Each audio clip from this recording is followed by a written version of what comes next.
tenaga yang keruh, aku hanya berdoa, sisakan bayang wajah. Baik Bapak dan Ibu yang kami muliakan, kalau waktu sudah menunjukkan pukul 13.40, maka Simposium Katulistiwa 2022 akan kita lanjutkan. Kepada seluruh hadirin, kami silakan kembali untuk menempati kursi yang tersedia.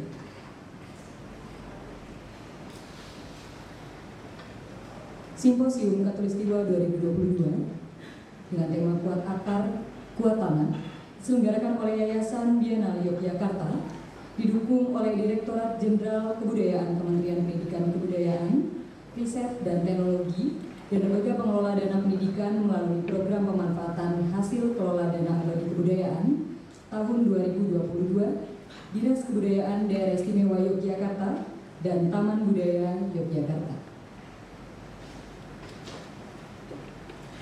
Juga kami informasikan kepada Bapak Ibu yang berbahagia, tidak diperkenankan untuk makan, minum, dan merokok di dalam konsert hall. Kemudian kami mohon kepada Bapak serta Ibu, demi tertib dan lancarnya acara pada siang hari ini, untuk mengaktifkan handphone atau alat komunikasi lainnya dalam mode silent.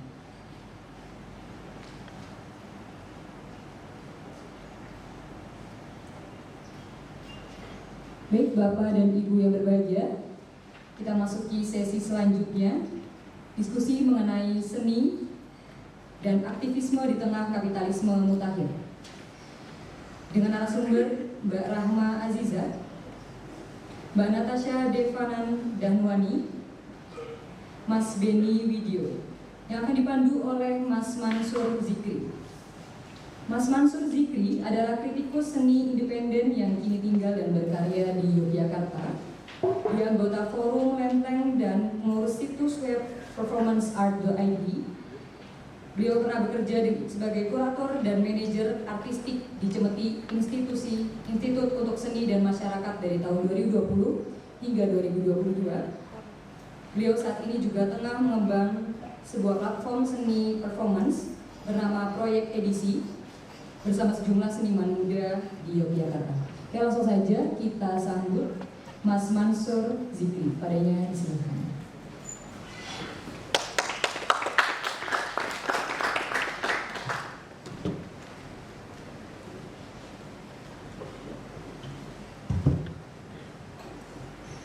Ya, selamat siang.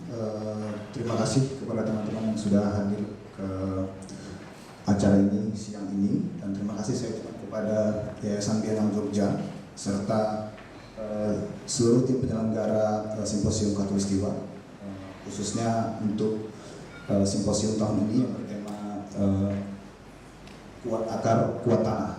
Dan seperti yang sudah disampaikan oleh pembawa acara, bahwa tema kita saat ini adalah seni dan aktivisme di tengah kapitalisme mutakhir. Jika berbicara tentang topik ini, sebenarnya agak rumit karena kita perlu mendudukkan dengan jelas terlebih dahulu batas-batas tentang apa yang disebut sebagai kapitalisme mutakhir dalam konteks praktik-praktik yang jika merujuk pada ketiga pembicara kita hari ini mengacu pada seni yang berhubungan dengan masyarakat, khususnya masyarakat lokal. Aku harap mungkin dalam diskusi nanti kita juga bisa mengelaborasi topik ini dengan cakupan yang lebih luas dari itu, tetapi juga cukup esensial dalam konteks kapitalisme lanjut. Misalnya bagaimana teknologi media yang juga mempengaruhi cara berpikir kita hari ini dalam memandang sistem kapitalisme itu sendiri. Nah, untuk mempersingkat waktu, saya langsung persilakan saja masing-masing dari pembicara. Saya akan mulai dari pembicara pertama. Yang pertama adalah Rahma Aziza. Setelah lulus dari Prodi Kajian Budaya dan Media Universitas Gadjah Mada, Rahma memutuskan hengkang dari Jogja dan mulai berkegiatan di Dieng untuk mengelola program residensi. Ia sedang tertarik dengan konsep psikogeografi, tetapi alih-alih menempatkannya pada ruang urban, ide tersebut coba ia aplikasikan dalam ruang pedesaan tempat dirinya tinggal saat ini. Ia juga pernah bergabung dalam kelompok studi tentang zinc dan penerbitan mandiri bernama Indizin Party, dan secara kolektif menulis buku yang berjudul Dari Ruang Keseharian, Penerbitan Zinc dan Pengarsipan yang terbit tahun 2021. Kepada Rahma Azizah, saya persilakan naik ke podium.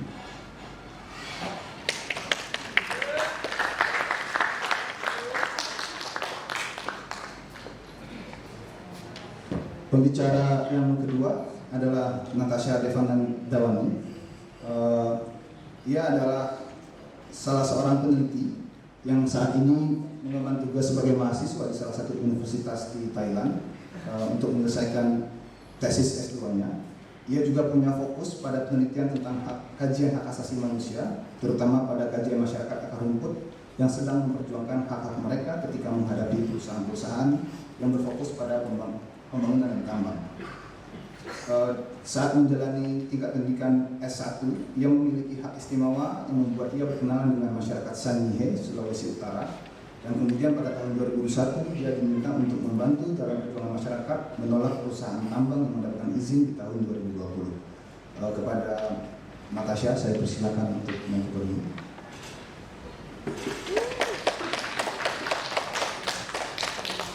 Selanjutnya pembicara ketiga, Benny Wikyo. Ia adalah seorang fotografer, desainer, dan kurator. Selama tahun 2019 bersama kelompok pendulum, ia mengerjakan proyek berjudul Rest in Fear yang dipamerkan pada Biennale Jogja. Kemudian di akhir tahun 2019, Benny menginisiasi Bulun Tukar, kelompok seni budaya multidisiplin yang berdomisili di Tulung Agung. Kelompok ini mendapatkan hibah dalam Next Generation Program 2020 dari Unisclaus. Selanjutnya pada tahun 2020, Benny mengerjakan proyek berjudul Clickbait yang berkolaborasi dengan Christian Wiki Sirait untuk program karya normal baru Biennale Makassar. Pada tahun 2021 hingga 2022, ia berperan sebagai direktur artistik dari Biennale Jatim ke-9, sebuah biennale yang mengusung pola kerja desentralisasi yang program-programnya tersebar di 38 kota. Saat ini, Benny tinggal dan bekerja di Tulung Agung. Ia juga fokus pada isu-isu sosial, kolektivisme, dan kesetaraan. Aktivitas kultur yang belakangan ini terkait dengan pengembangan ekosistem seni budaya, terutama di daerah pinggiran.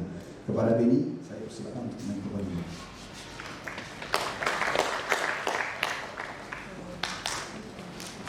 Ya, seperti sudah yang saya garis bawahi tadi, bahwa secara umum topik dari masing-masing materi yang akan disampaikan oleh masing-masing pembicara ini berkaitan dengan aktivitas seni, aktivisme, dan kemudian bagaimana itu berhubungan dengan praktik tingkat masyarakat lokal khususnya. Dan dari masing-masing ini kita bisa menarik 3 kata kunci yang bisa menjadi benang merah dalam membahas topik simposium ini. Yang pertama adalah tentang keterlibatan penelitian ilmiah dalam ranah antropologis dan etnografis. Yang kedua, praktik residensi. Dan yang ketiga, praktik pengelolaan biennale. Secara urutan saya akan mempersilakan terlebih dahulu kepada Rahma Azizah yang akan fokus pada platform residensi sebagai salah satu metodologi untuk membicarakan isu ini. Kepada Rahma, saya persilakan.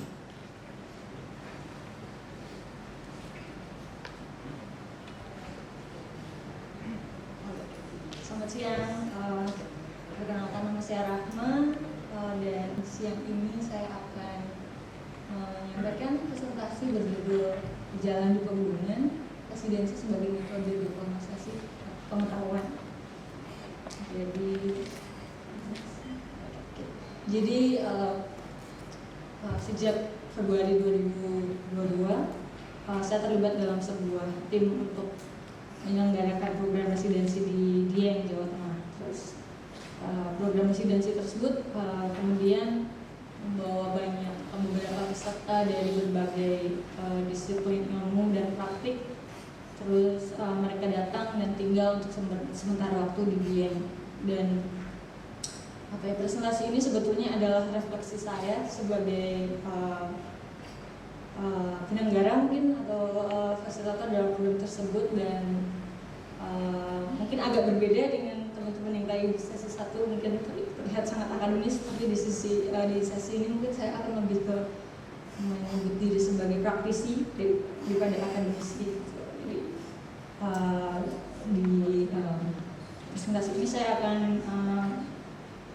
membicarakan tentang praktik-praktik yang dilakukan oleh peserta dan juga pengalaman-pengalaman yang kami lakukan dalam program tersebut. Itu sebelumnya.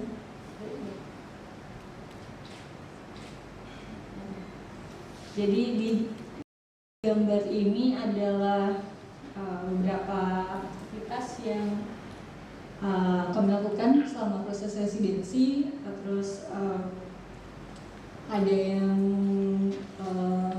berkunjung ke Pemangku Adat, terus ikut bertani, terus naik gunung, terus mencoba berkolaborasi dengan pemain gunungan dan lain sebagainya. Ketika melakukan program ini, saya kadang berpikir bahwa kadang residensi itu sering dilakukan di kota-kota besar gitu. Jadi ketika residensi ini dibawa ke ranah yang lebih lokal, terutama pedesaan, saya membayangkan sebetulnya apa saja yang bisa dilihat dari praktek-praktek tersebut. Pertanyaan penelitian saya adalah apa yang dapat dilihat dalam praktik residensi yang sifatnya lebih lokal. Lalu kemudian jika residensi sering dikaitkan dengan riset dan pengembangan karya, maka pengetahuan apa saja yang dapat didapatkan dari praktik tersebut dan bagaimana posisinya jika dibandingkan dengan pengetahuan secara umum. Lalu sebetulnya metode, jadi saya ngobrol lagi. Jadi metodenya adalah menggunakan etnografi partisipatoris dan observasi, lebih kepada teknik observasi dengan sensing atau mengindra pengalaman ruang dan waktu. Lalu kemudian di bagian ini saya akan mulai menjelaskan beberapa praktik peserta yang terlibat dalam proses residensi ini. Jadi yang pertama adalah Antistory. Mereka adalah sebuah proyek basis arsip foto keluarga yang diinisiasi oleh Arif Furqon dan Reza. Jadi proyek ini berfokus pada praktik fotografi vernakular oleh keluarga dan eksplorasi kemungkinan presentasi artistik dari foto, narasi personal, serta arsip keluarga di era tahun 60 sampai 90-an. Kemarin ketika menjalani proses residensi, historik ini menemukan banyak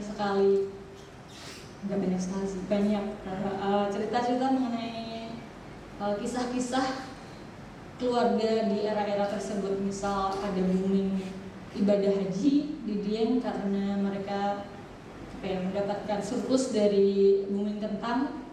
Jadi ada kenaikan ekonomi di kalangan masyarakat dan akhirnya mereka bisa melakukan ibadah haji satu kampung bersama. Terus ada juga yang bikin agen transportasi dari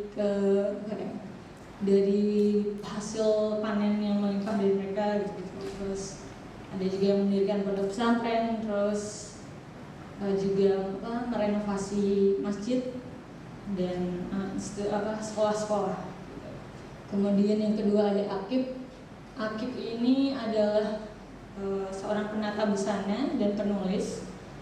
Jadi ketika melakukan residensi dia mengumpulkan relief-relief yang ada di candi, kemudian dia menarasikannya ke dalam sebuah fashion naratif tentang Siwa.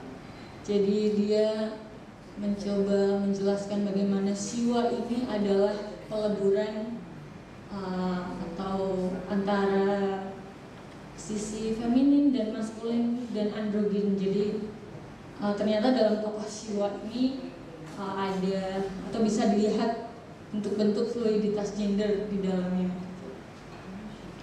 Kemudian kemudian ada tim etnobotani. Jadi mereka adalah mahasiswa kehutanan etnobotani gitu, yang mencoba mengumpulkan tanaman-tanaman atau ya tanaman-tanaman yang bermanfaat, terutama tanaman liar yang digunakan masyarakat Dieng yang masih tersisa di sana. Jadi mereka menginventarisasi tanaman tradisional di Dieng dan keanekaragamannya serta penggunaannya. Nah, di dalam foto ini dia atau teman-teman etnobotani mencoba ngobrol dengan salah satu pemangku adat perempuan satu-satunya di Dieng Kulon, namanya Mbak Sohani. Lalu dari Mbak Sohani yang mengklaim dirinya sudah berumur 140 tahun. Ini kita bisa banyak mendapatkan cerita-cerita tentang tanaman-tanaman yang ada di Dieng dan beserta nama lokalnya gitu. Termasuk tentang kegunaan.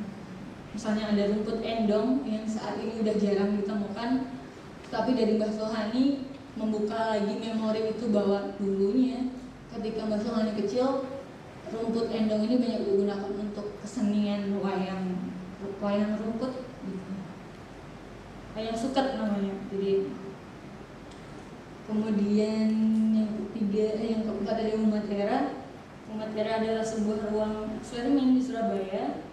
Mereka tertarik pada isu pertanian dan melihatnya dalam berbagai disiplin sesuai dengan keragaman anggotanya. Jadi dalam proses residensi kemarin Umat Era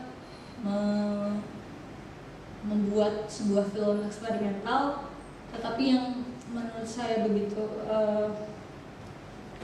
menurut saya menarik adalah bagaimana mereka atau pendekatan mereka terhadap warga yang begitu cair. Karena pernah satu pagi mereka tiba-tiba melakukan karaoke misalnya di warung warga bersama gitu, atau kadang ke ladang warga terus ikut manen kentang atau ikut masukin kentang ke mobil bak untuk dijual gitu-gitu. Kedekatan ini yang kemudian karena dilakukan terus-menerus membuat mereka menjadi dekat dengan warga gitu. Selanjutnya ada proyek Benggala. Jadi Benggala adalah proyek seni yang dikelola secara kolektif dan tertarik dengan isu keruatan, tradisi atau cerita tentang memori kolektif atas ruang dan peristiwa gitu. Di gambar ini kita melihat teman-teman Benggala sedang mengunjungi kuburan. Jadi kemarin mereka adalah peserta yang menurut saya unik karena mereka tertarik dengan isu-isu Islam kejawen. Terus mereka datang ke kuburan, datang ke tuk itu apa ya? Mata air, sorry. Jadi mereka mengunjungi mata air yang sakral, terus sambil mengumpulkan cerita-cerita pada waktu itu tentang mata air tersebut dan bagaimana warga di sana mengenang atau melihat mata air tersebut. Jadi ya, kemudian jadi dari beberapa peserta yang saya ceritakan tadi adalah untuk memperlihatkan bagaimana mereka berbaur dan menciptakan kedekatan sosial. Selain itu pengetahuan yang mereka dapatkan dari warga juga tidak lain adalah kumpulan atas pengetahuan lokal dan praktikal. Selanjutnya, karena hampir semua peserta menggali data dengan pendekatan observasi partisipatoris yang sifatnya repetitif, gitu. Kemudian saya melihat dari perjalanan perjumpaan itu, dari pola-pola tersebut tuh menciptakan sebuah ritme, dan ritme yang terjadi dalam aktivitas tersebut sebetulnya sudah saya sebutkan dari menciptakan kedekatan sosial atau social bonding. Kemudian dari kedekatan sosial muncul rasa empati dan perhatian satu sama lain. Jadi kemudian mereka tidak hanya melihat Dieng sebagai situs atau tempat yang bersifat cuman di pariwisata atau cuman melihatnya sebagai dalam pandangan turistik aja, tapi ketika dia mengenal warga secara lebih dekat, dia juga teman-teman serta juga akan lebih tahu bagaimana sebetulnya kompleksitas Dieng, karena Dieng itu tidak cuma soal pariwisata, ada tentang industri pertanian, terus geothermal dan lain sebagainya. Jadi ketika muncul kedekatan itu memunculkan kedekatan dan solidaritas bersama. Kemudian jadi saya juga menggunakan pendekatan observasi yang mengenai rhythm, jadi namanya adalah rhythm analysis. Jadi di dalam rhythm analysis ini sensitivitas terhadap momen, emosi atau sesuatu yang bersifat indrawi menjadi penting, yang kemudian membentuk kedekatan sosial. Karena dari pendekatan-pendekatan ini, meskipun rhythm analysis sebetulnya dalam metodologi misalkan ilmu sosial gitu masih kurang diakui karena mungkin dirasa kurang ilmiah atau kayak gimana, tetapi sebetulnya rhythm analysis itu bisa menunjukkan gimana proses-proses sosial itu terjadi dalam praktik-praktik yang bersifat misalnya keseharian atau repetitif atau mungkin hal-hal yang banal gitu. Jadi kemudian saya menunjukkan bahwa dekoloniality dengan rhythm analysis sebetulnya memiliki semangat yang sama, yaitu mencari dan menemukan bentuk baru atas suatu pengetahuan. Misal di dalam ilmu-ilmu penelitian yang lebih saintifik, mungkin kita akan mencari narasumber yang memiliki kompetensi tertentu soal data yang ingin dicari. Misalnya kita lebih menekankan pada expertise gitu. Tapi dalam penelitian-penelitian yang ada di residensi ini justru kita tidak menekankan pada itu, kita lebih menekankan pada pengalaman personal, terus dan lebih mengutamakan pada keingintahuan dari masing-masing, entah itu warga, entah itu peserta yang melakukan proses residensi.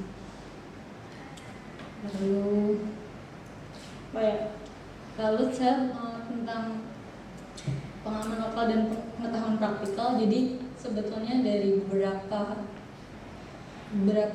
peserta yang saya tunjukkan sampaikan tadi cerita-ceritanya, sebetulnya dari praktik-praktik yang mereka lakukan itu muncul atau mereka mendapatkan pengetahuan yang disebut pengetahuan praktikal, atau kalau menurut James Scott mereka disebut sebagai metis.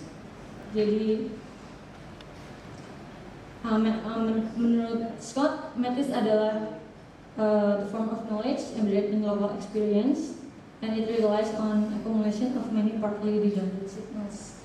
Jadi bentuk pengetahuan yang menumbuh dalam pengalaman lokal, dalam artian pengetahuan tersebut selalu spesifik dan sesuai dengan konteks di mana ia berada.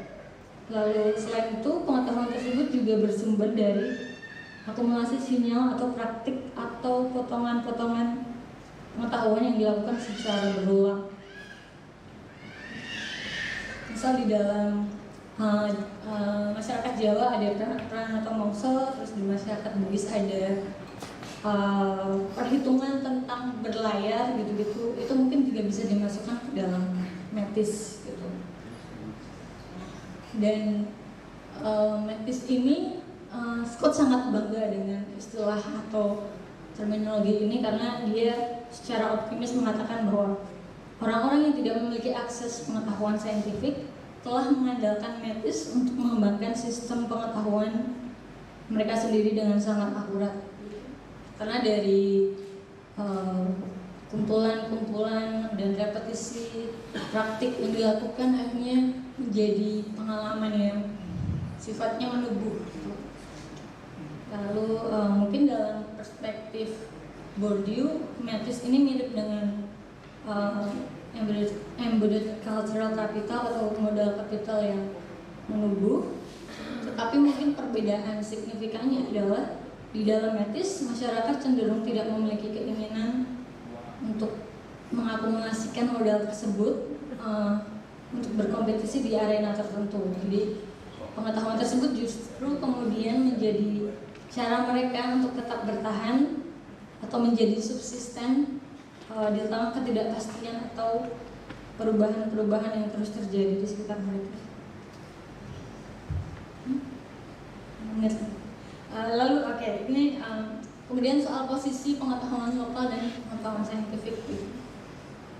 Tadi saya kemudian membayangkan gimana posisi pengetahuan lokal ini jika disejajarkan dengan pengetahuan saintifik gitu.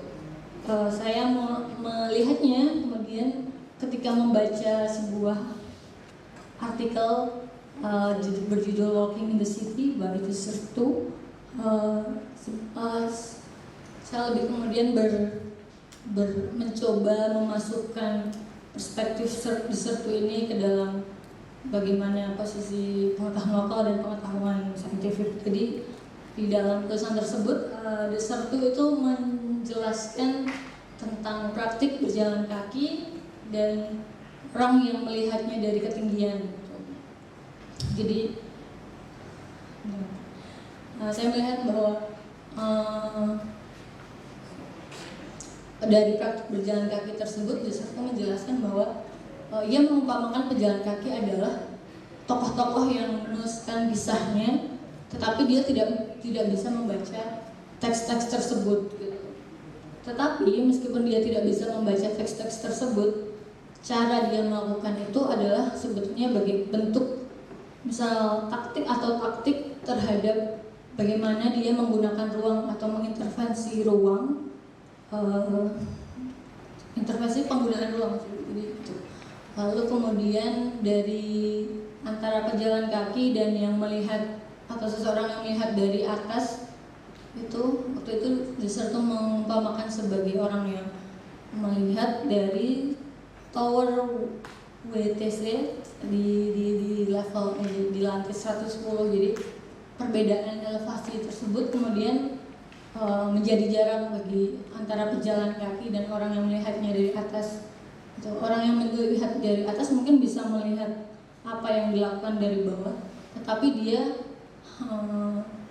secara metafora adalah bentuk dari pengawasan. Dan kemudian jika yang di atas disebut sebagai bentuk pengawasan, berjalan kaki menjadi bentuk atau cara subversif atas bentuk pengawasan tersebut. Nah, jadi kemudian saya menggunakan dikotomi Dessertu ini ke dalam bentuk posisi pengetahuan lokal dan pengetahuan saintifik gitu. Jadi ketika pengetahuan lokal seringnya saya melihat pengetahuan lokal ini seperti proses berjalan yang diceritakan Dessertu dalam tulisannya gitu, karena dia sifatnya praktikal dan sesuai konteks dan artian dia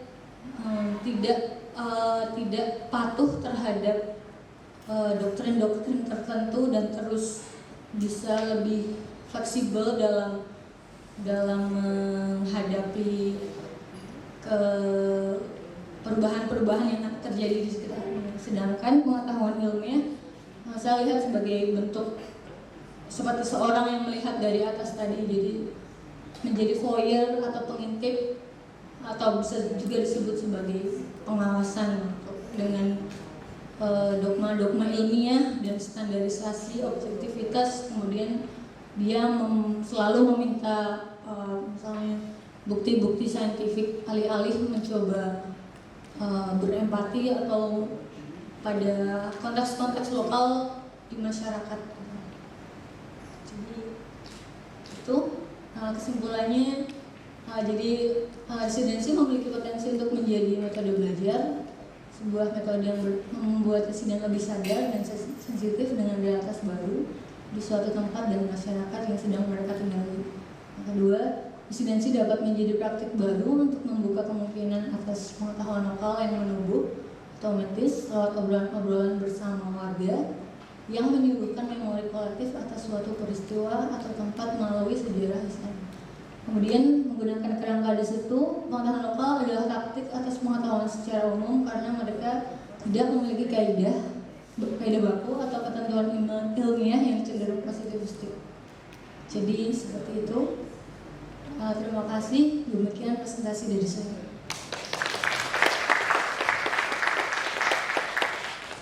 Ya, terima kasih Mbak Rahma. Jika tadi kita mendengarkan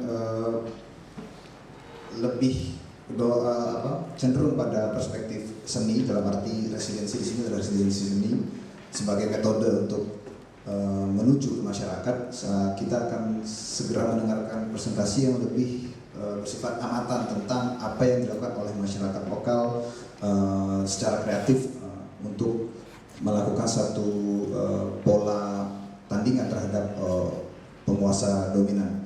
Kepada Mbak Natasha, waktu dan tempat saya persilakan. Selamat siang untuk teman-teman yang hadir di acara ini. Saya Natasha yang saat ini sedang menulis tesis seperti yang tadi sudah dibacakan oleh moderator juga. Yang sebenarnya mengenai kasus yang sama yang akan saya presentasikan hari ini, namun lebih fokus pada hak asasi manusia karena jurusan saya S2 saya di HAM. Narasi yang dibuat oleh masyarakat Sangihe yang berkaitan dengan tambang emas Sangihe yang baru saja mendapatkan license-nya. Di dalam presentasi saya hari ini, saya ingin memperlihatkan adanya perubahan budaya, adanya perubahan sosial yang terjadi akibat masuknya perusahaan PT Tambang Emas Sangihe. Next. Oke.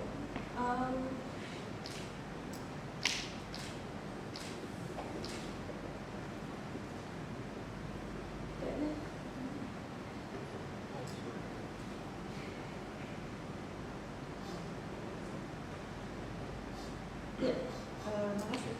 Pertama-tama saya akan membahas siapakah perusahaan PT Tambang Emas Sangihe. Perusahaan ini adalah perusahaan tambang emas yang mendapatkan izin usaha pertambangan dalam bentuk perpanjangan kontrak karya yang akan mencakup 42.000 hektar kawasan Sangihe yang pada tahun 2021 mendapatkan izin IUP-nya itu dari Kementerian Energi Sumber Daya Mineral. 70% saham perusahaan ini dimiliki oleh perusahaan Kanada dan sisanya 30% dimiliki oleh perusahaan-perusahaan Indonesia. Pada saat ini yang dilakukan oleh perusahaan adalah kurang lebih pada proses negosiasi dan juga melakukan pembukaan jalan untuk masuk di area tambang. Wilayah yang sudah mendapatkan izin lingkungan adalah wilayah Kecamatan Tabukan Selatan Tengah, tepatnya di Desa Bowone, Banyumas. Perusahaan ini pun telah mendirikan base camp bagi pekerja yang dipekerjakan di Desa Bowone dengan memperkerjakan masyarakat yang berjumlah kurang lebih 60 dari wilayah Bowone, Banyumas, dan juga Salurang. Meski Desa Salurang bukan wilayah yang akan terkena tambang, pada tahap ini perusahaan ini telah mendapatkan banyak support dari masyarakat yang berada di wilayah ini. Jadi masyarakat di wilayah ini telah terbagi antara mereka yang menolak pertambangan karena mereka melihat bahwa hak atas tanah dan penghidupan mereka akan diambil, dan antara mereka yang mendukung perusahaan yang akan memberikan kesempatan mereka untuk bekerja di perusahaan tersebut. Beberapa alasan masyarakat menolak adalah ketika ada sosialisasi di desa, masyarakat tidak mendapatkan informasi yang mereka butuhkan. Mereka menanyakan bahwa kami akan dipindahkan kemana, karena pada saat sosialisasi itu perusahaan hanya membahas harga dan juga memberikan informasi bahwa wilayah ini akan dijadikan, seluruhnya wilayah desa tersebut akan dijadikan wilayah tambang, baik untuk ekstraksinya ataupun wilayah pabriknya. Dan ketika mereka tidak mendapatkan jawaban tersebut, mereka mulai melakukan protes. Dan juga harga yang ditawarkan oleh perusahaan adalah 5.000 per meter persegi. Namun harga sebenarnya tidak menjadi masalah, walaupun itu menjadi kayak mengapa harga tanah kami yang untuk kami hidupi ini seharga 5.000 saja, yang harganya sama dengan kangkung gitu. Mereka menyatakan bahwa berapapun harganya mereka akan menolak, karena dengan memberikan seluruh wilayah mereka, kebun mereka akan kehilangan. Meski nantinya kalau misal mereka akan memberikan lahan mereka akan dipekerjakan. Bagi yang mendukung, mereka menyatakan bahwa tanah-tanah yang dijual adalah hak mereka. Menjual tanah dan mendapatkan kesempatan kerja adalah hak mereka. Bekerja di berladang, di kebun ataupun menjadi nelayan tidak bisa mensejahterakan mereka, karena hasilnya tidak pasti. Apalagi mereka juga mengetahui, mungkin memang tidak spesifik ke climate change, tapi mungkin ada apa ya, berpengaruh pada hasil-hasil kebun mereka. Belum lagi perusahaan juga menawarkan asuransi kesehatan. Menurut mereka yang menyetujui hadirnya perusahaan di wilayah mereka, memperlihatkan bahwa mereka melihat perusahaan sebagai penolong karena mereka berada di wilayah Sangihe. Sangihe adalah wilayah di perbatasan utara Indonesia dengan Filipina.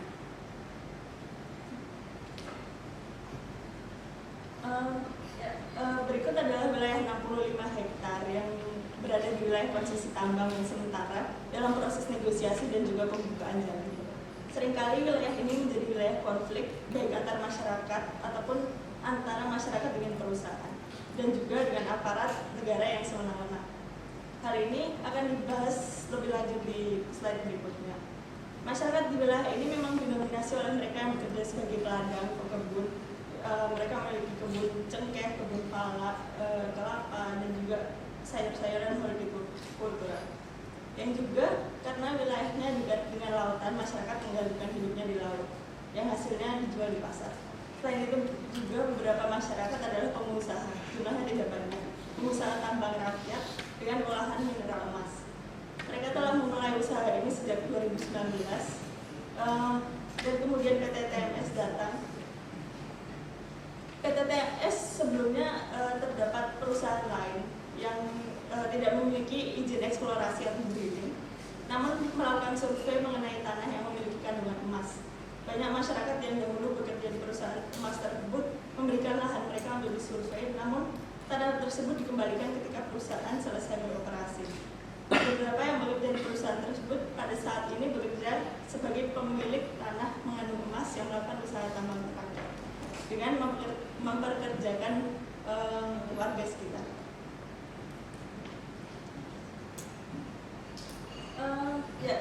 Dua ini adalah prosedur pengadilan yang dilakukan baik oleh perusahaan ataupun oleh masyarakat, khususnya masyarakat yang menolak. Terdapat dua gugatan yang dilakukan. Yang pertama adalah persoalan izin usaha tambang yang diberikan, karena wilayah Sangihe adalah wilayah pulau kecil yang sebenarnya tidak boleh ditambang di PT UN Jakarta kepada Menteri SDM dan PT TMS sebagai tergugat intervensi sejak Oktober 2021.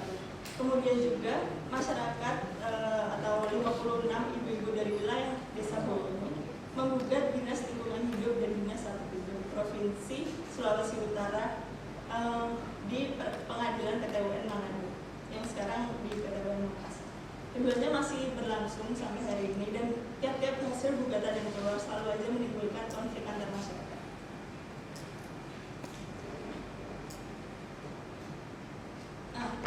Jika kita melihat wilayah ini adalah tanah Mahamu atau tanah merah. Wilayah ini merupakan wilayah tambang rakyat yang digunakan. Di dalam tambang rakyat sendiri terbagi menjadi dua, yakni mereka yang menggunakan alat berat atau mereka yang menggunakan alat-alat konvensional. Menurut masyarakat, tambang rakyat yang memiliki alat berat adalah mereka yang berafiliasi dengan perusahaan besar, yakni 9 naga. Hal ini tidak akan saya bahas karena saya membutuhkan data yang lebih matang tentang itu. Namun memang wilayah ini yang kemudian juga diincar oleh perusahaan karena kandungan emasnya.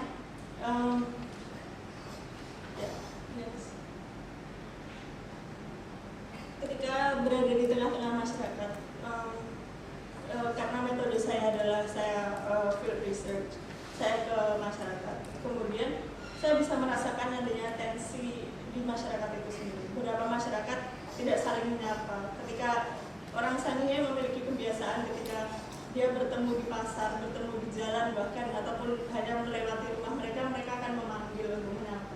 Tapi kepada orang-orang tertentu yang tidak sesuai, yang pendapatnya tidak sama tentang perusahaan, mereka tidak lagi melakukannya. Kemudian kepercayaan di dalam masyarakat pun berkurang.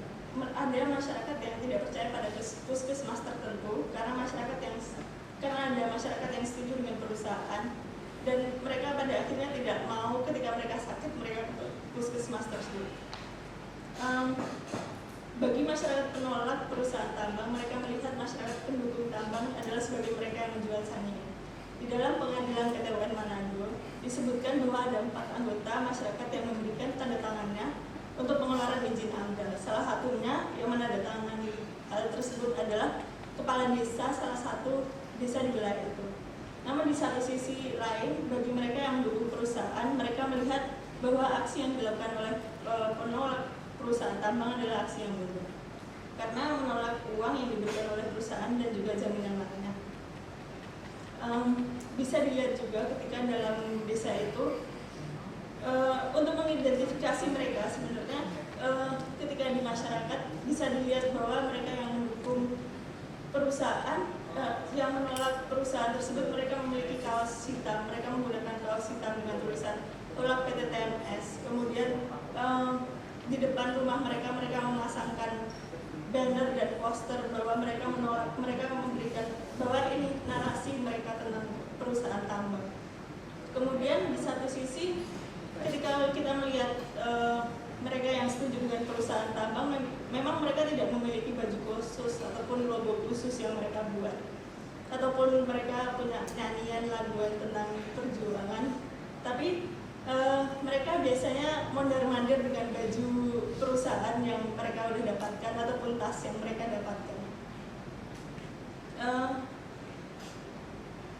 Jadi jika ada pergerakan atau mungkin teman-teman pernah melihat Save Sangihe Island, pergerakan yang ini dinamakan Save Sangihe Island atau SSI adalah untuk mengusir perusahaan. Maka mereka yang berada di penentang pergerakan atau anti pergerakan ini adalah meminimalisir usaha yang dilakukan oleh pergerakan itu. Seperti yang disebutkan sebelumnya, tensi dalam masyarakat sangatlah besar. Ketika keputusan pengadilan bisa membuahkan konflik baik yang memenangkan perusahaan ataupun masyarakat. Salah satu kelompok masyarakat akan merasa hak mereka akan hilang karenanya. Lebih dari itu pula, perusahaan selama ini berupaya untuk melakukan operasi ekstraksinya dengan memasukkan alat berat drilling. Beberapa kali upaya ini dilakukan mulai dari bulan Desember 2021 ketika perayaan Natal, yang mengakibatkan masyarakat penolak tambang harus bertahan di pelabuhan Pananaru dan tidak pulang ke rumah. Mereka sangat menyayangkan ini karena budaya Natal di wilayah Sangihe ini mereka harus bertemu dengan keluarga, mereka harus berinteraksi dengan keluarga menggunakan baju yang baru, tapi mereka harus menunggu di pelabuhan supaya alat berat tidak masuk ke wilayah desa mereka. Yang mengakibatkan mereka tidak menggunakan baju baru itu kayak sebuah kekecewaan yang mereka rasakan gitu. Nah, usaha ini terus dilakukan oleh perusahaan, dan pada tanggal 13 Juli juga setelah hasil keputusan PT UN Manado yang menentukan masyarakat, perusahaan di tengah malam berhasil memasukkan 2 alat berat ke dalam desa. Walaupun tidak masuk ke area tambang, mereka masuk ke wilayah salah satu desa yang dekat dengan wilayah tambang tersebut. Masyarakat pendukung tambang yang saat itu hadir ke dalam aksi ini, terutama di desa Saluran, di mana banyak masyarakat yang mendukung perusahaan. Mereka datang di situ untuk mengambil video ketika ada salah satu masyarakat penolak perusahaan membawa pisau yang memang di Sangihe masyarakatnya memang membawa pisau karena mereka masih bekerja di kebun, dan juga itu sebagai kultur mereka yang mereka masih jaga. Dan bahkan setiap rumah bisa ditanyakan bahwa mereka memiliki memiliki pisau seperti itu. Ketika pisau itu jatuh, ketika aksi, perusahaan pendukung tambang mulai membuat video dengan kata-kata rokujur, maksudnya penjarakan saja gitu. Itu terjadi tanggal 16 Juni, yang kemudian orang itu pada akhirnya dimasukkan ke penjara tanggal 30, ditangkap tanggal 30 sampai hari ini 30 Juni sampai hari ini belum dikeluarkan dan masih dalam proses pengadilan.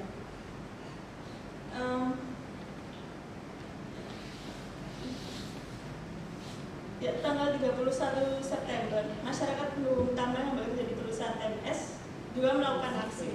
Nah, ini adalah aksi pertama mereka. Setelah tanggal 16 Agustus, Bupati Sangihe mengeluarkan surat bahwa perusahaan harus menghentikan aktivitasnya di Sangihe. Masyarakat di wilayah ini menggunakan berbagai cara untuk menunjukkan bahwa mereka, karena mereka yang hak mereka yang merasa diambil adalah employment rights mereka, bahwa mereka mempunyai hak untuk bekerja di dalam perusahaan. Pada saat itu ketika Bupati menyatakan bahwa aktivitas perusahaan harus diselesaikan, mereka berdemo di depan DPRD. Ya, aksi-aksi seperti ini sebenarnya sesuatu hal yang baru bagi mereka, untuk penolak perusahaan ataupun untuk pendukung perusahaan, bahwa mereka harus memiliki baju yang menuliskan bahwa mereka menolak tambang, ataupun menggunakan baju perusahaan, ataupun nyanyian ataupun orasi yang mereka sampaikan adalah sebuah budaya baru yang mereka buat. Nah, seni berdemonstrasi dilakukan setiap hari untuk menyatakan posisi mereka dengan perusahaan. Yang bisa disayangkan dari hal ini adalah masyarakat seolah-olah dihadapkan dengan masyarakat itu sendiri, mengakibatkan persoalan sosial yang mungkin ke depan tidak akan selesai walaupun perusahaan itu tidak ada di wilayah ini lagi. Ketika perusahaan selesai, misal ataupun perusahaan bertahan, pasti ada konflik yang selalu hadir gitu di setiap harinya. Mungkin mungkin nggak terlihat, tapi tensi itu bakal selalu ada gitu. Nah, dampak sosial yang dikeluarkan itu menjadi permanen, ditambah lagi dengan adanya UU Cipta Kerja dan juga kebijakan negara yang fokusnya pada investasi, seolah-olah masyarakat tidak pernah mendapatkan perlindungan. 3 menit lagi, Pak. Oke. Yang ini ada namanya budaya Masamper. Budaya Masamper itu ketika mereka bernyanyi dan juga itu adalah budaya mereka untuk bernyanyi dan juga menari begitu.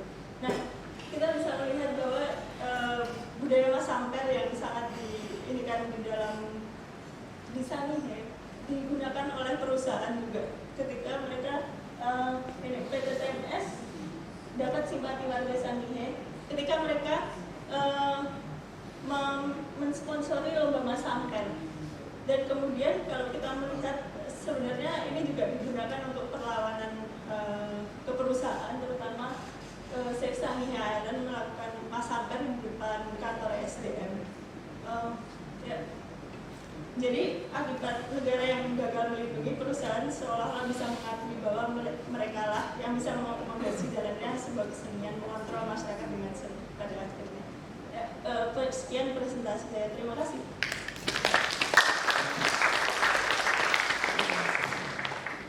Ya, terima kasih kepada Mbak Natasha. Selanjutnya Mas Benny, dia akan berbagi cerita pengalaman dan pemikirannya mengenai pengolahan DNA Jatim, mengusung gagasan tentang desentralisasi. Kepada Mas Benny, dipersilakan. Oke, selamat siang semuanya. Terima kasih atas kesempatannya. Semoga masih pada kuat menahan ngantuk siang-siang.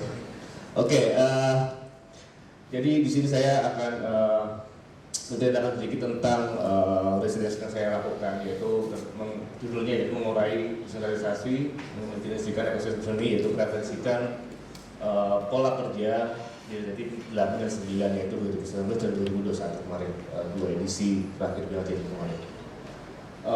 Ini jadi riset saya untuk tesis juga, sedang dalam proses. Kemudian saya menggunakan metode etnografi partisipasi. Juga saya mau wawancarai pada prosesnya, saya mengulang darinya, saya mau wawancarai teman-teman direktur dari dan inisiator dari BLJ Jatim ke-8 dan ke-9. Kemudian saya juga mau wawancarai kalau di BLJ 9 itu ada namanya Dewan Suro Kurator. Jadi ada kelompok kurator yang dimana di BLJ tidak saya ceritakan di BLJ Jatim ke-9 itu karena tersebar di seluruh Jawa Timur, ada namanya Dewan Suro Kurator tadi yang membawai beberapa wilayah. Saya juga mewawancarai mereka untuk melihat gimana pembacaan mereka terhadap desentralisasi yang ditawarkan, seperti apa prosesnya dan seperti apa kayak dampak jangka pendek yang sudah dihasilkan seperti itu. Dan juga karena partisipasi, jadi saya juga terlibat kemarin di BLJ Jatim sebagai direktur artistik. Saya berdua dengan namanya Agni, dia dosen di Malang, UN gitu. Oke, bisa dilanjutkan. Nah, mungkin yang pertama saya mau berangkat dari tentang pembacaan tentang Biennale sendiri sebenarnya. Jadi kenapa sih akhirnya Biennale Jawa Timur itu kayak menawarkan satu hal yang berbeda ya. Karena kalau kita melihat gimana sebenarnya di Indonesia kan Biennale juga penyesuaian cukup berbeda ya. Misalnya kita melihat dari Venice atau dari Busan dan sebagainya kan berbasis kota tuh. Kemudian kita ngomongin Biennale di Indonesia, mungkin ada yang berbasis kota kayak kita, kalau kita ingat ada Biennale Klaten, kemudian ada Biennale Makassar yang biasa berjalan. Tapi yang mungkin cukup kuat ada Biennale Jakarta sama Biennale Jogja yang mungkin sekali ke provinsi tapi tidak seluas Jawa Timur misalnya. Ketika kita ngomongin Biennale Jawa Timur, berkisarnya di situ. Jawa Timur jadi seperti mempunyai beban untuk bisa mengelola 38 kota dan kabupaten di Jawa Timur. Nah, akhirnya banyak penyesuaian yang itu kayak dari visi, format, juga cita yang dilahirkan dari tiap-tiap Biennale itu beragam. Kemudian, tapi ketika pada proses sosialisasi kemarin, misalnya ketika ketemu dengan para pelaku seniman, praktisi, dan seni budaya di Jawa Timur, itu kita melihat gimana pandangan teman-teman praktisi itu terhadap Biennale sendiri itu kesannya yang dihadirkan adalah kesan yang apa ya, eksklusif, prestis, dan itu legitimate gitu. Ketika kamu udah pameran di Biennale, oke, kamu kayak step up karir kesenianmu gitu. Itu pun juga dilihat oleh seniman-seniman di Jawa Timur, terutama yang di daerah-daerah di luar Surabaya, itu melihatnya seperti itu. Ketika ditawarkan dengan format yang seperti ini, juga mereka mempertanyakan misalnya, oh sebenarnya aku malah ingin bisa pameran di Surabaya nih, bukan pameran di kotaku sendiri. Karena itu jadi satu pencapaian khusus ketika berhasil pameran di pusat Jawa Timur, di Surabaya. Oke, saya lanjutkan next.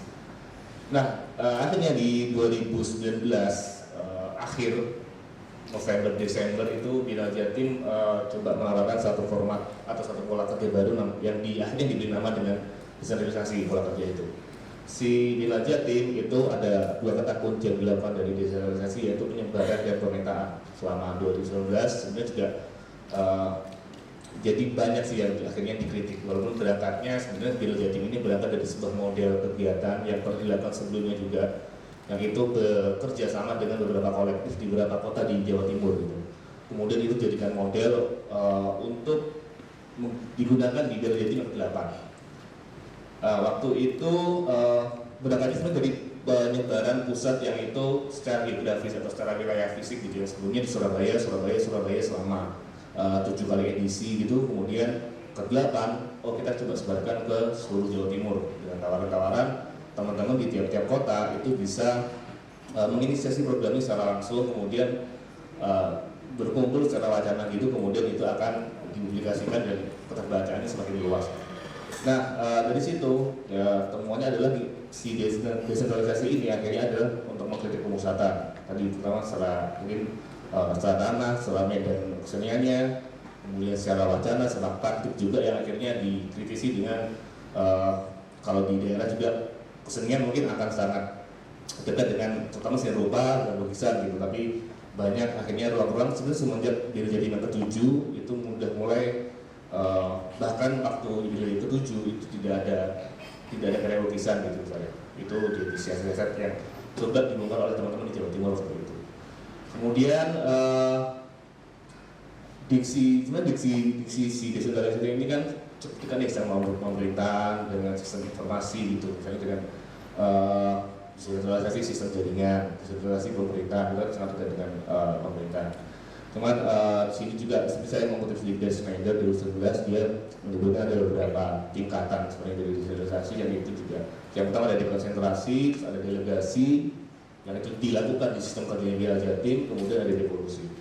Saya juga sempat mewawancarai salah satunya Ayos yang kemarin juga jadi kurator wilayah Jogja, dan Biara Jatim yang ke-7 2017 waktu itu. Si desentralisasi ini dia bicara tentang membangun pusat-pusat yang sebelumnya ada, kemudian membangun jalur distribusi baru yang pada praktik penyelenggaraannya tetap ada koordinasi, tetapi dengan pusat-pusat baru yang menyebar. Dan, next. Nah ini beberapa, jadi kayak perbedaannya dari 7 Biennale sebelumnya, yang kenapa akhirnya yang berbeda adalah si Biennale Jatim 2019 waktu itu kan ke-8 itu benar-benar berbeda penyelenggaranya. Jadi sebenarnya salah satu faktor yang itu pasti pendanaan gitu. Pendanaan terakhir bagi Biennale Jatim adalah untuk 2017, itu pun sangat sedikit gitu. Kemudian di 2019 untuk menyelamatkannya dari kematian, akhirnya Biennale Jatim dipilih untuk disiasatkan menyebar. Jadi bebannya itu juga dibagi gitu ke seluruh programmer yang akhirnya menginisiasi program. Kemudian masih yang sebelumnya. Oke, jadi sebenarnya tadi si desentralisasi ini juga sebenarnya bukan hal yang baru. Sebenarnya sejak pertama saya sempat di kelas Biennale Jatim itu kita bikin program kelas juga, ada satu sesi yang diisi oleh kepala di seluruh Jatim, kemudian juga sempat ngobrol dengan Pak Mul Yono gitu yang juga sempat ditawarkan untuk menjadi kurator di Biennale Jatim pertama dulu. Cuman juga ada beberapa siasat-siasat lainnya sebenarnya sudah diupayakan tapi belum semasif yang dilakukan di 2019. Kemudian dari 2019 itu berkembang di 2021 dengan banyak penyesuaian. Bisa dilanjut. Nah akhirnya pada 2021 itu Biennale Jatim kayak akhirnya menamai atau memilih bentuk yaitu sebuah platform kolaboratif multidisiplin, karena akhirnya semua kayak jenis disiplin diterima, dia tidak lagi ada membatasi ini untuk di seni rupa kontemporer atau di seni tradisi atau sebagainya. Jadi kayak benar-benar yang ingin dilakukan adalah memetakan dan mengaktifasi, berangkatnya dari situ. Nah itu juga akhirnya dimungkinkan karena saya mengutip Boju 93, jadi kekuasaan yang berpindah memberikan ruang untuk berubah. Jadi karena orang yang memegang kuasa sebelumnya yang menjadi mungkin benang merah dari Biennale Jatim sebelumnya, kemudian berpindah sama sekali, berpotong, tidak ada lagi yang terlibat. Kemudian penawaran baru itu dimungkinkan untuk melakukan mapping, kemudian itu jadi database, dan ada proses data mining di situ. Kemudian lanjut, ini saya akan sedikit ceritakan tentang Biennale Jatim 8. Jadi sebenarnya subjek dari riset ini adalah si pola kerjanya Biennale Jatim yang ke-8 itu benar-benar yang diadakan adalah spontanitasnya. Jadi karena di bulan Desember, jadi penyelenggaraannya itu 20 Desember sampai 20 Desember 2019 sampai 20 Januari 2020. Nah dengan pengumuman diadakannya itu baru di akhir November. Jadi dengan waktu yang sangat singkat dan spontan itu, jadi akhirnya itu tersebar dengan melakukan pemetakan awal seperti ini. Total ada 65 kegiatan yang terselenggara di sekitar 16 kota. Kemudian lanjut di 2021, nah di 2021 itu si Biennale Jatim kayak menambahkan beberapa, ada lagi misalnya yang sebelumnya itu benar-benar mengaktifasi program dan memetakan siapa aja sih yang berada di tiap-tiap kota di Jawa Timur. Kemudian di 2021 itu si Biennale Jatim mulai menginisiasi kelas-kelas, ya, ada namanya, mereka punya kelas kuratorial, kelas komunikasi, ada kelas manajerial, kemudian presidensi, dan ada satu FGD khusus yang membahas tentang Biennale Jatim. Nah kemudian itu di si program itu namanya Pancarumbuk, jadi 5 kelas gitu, program 5 kelas yang itu dilakukan untuk memilih apa ya, program, jadi fokusnya adalah program-program kesenian yang akan dilakukan ke depannya. Jadi dilakukan kelas-kelas seperti itu. Kemudian juga sosialisasi yang itu sebelumnya mungkin jarang dilakukan oleh Bina Jatim gitu ya. Akhirnya dilakukan oleh Bina Jatim ke-9 dengan sosialisasi total ke 78 kota untuk mematik program atau program imunisasi di 38 kota itu. Jadi akhirnya pada 2021 itu ada total 115 program di 38 kota dan kabupaten, dan ada 11 program, itu ada 11 program simposium 9 wilayah. Jadi, nah tadi yang saya sebutkan ada namanya Dewan Suro Kurator, itu dari 38 kota itu dibagi ke 9 wilayah, yang tiap wilayah itu berisi 3-5 kota. Kemudian ada satu kurator yang dia sebenarnya lebih ke job kerja yang dilakukan adalah dia lebih ke kayak negosiasi, koordinasi dengan programmer-programmer di tiap wilayah itu. Oke, lanjut. Nah, jadi di pola kerja yang dilihat di 8/9 itu jadi lebih cair dan eksploratif dengan cara kerja yang mengubah seperti itu. Kemudian ada 3 poin utama yang dilakukan, adalah distribusi, aktivasi, dan pemetaan. Nah, tadi tentu ada berikutnya kayak seberapa kuat pemetaan itu bisa jadi data, dan seberapa kuat data itu untuk mengetahui di mana arah direktif selanjutnya. Karena itu kayak masih dalam pertanyaan dan masih dibahas sampai sekarang.